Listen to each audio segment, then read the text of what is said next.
बड़े बड़े नाम हैं, ऐसे लोग जिन्होंने बरे सगीर से अंग्रेजों को निकालने के लिए अपने जानों तक की कुर्बानी दे दी।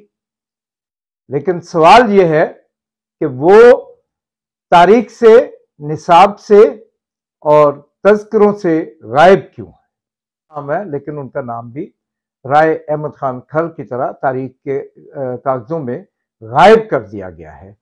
और गायब करने की वजह यह है कि यहां पर वो सारे गद्दारों की औलादें इस वक्त हाकिम है पाकिस्तान में। पिछले 76 साल में जो एमएनए एमपीए बनते हैं इन्हीं इलाकों से, जो अंग्रेज के टाउट थे।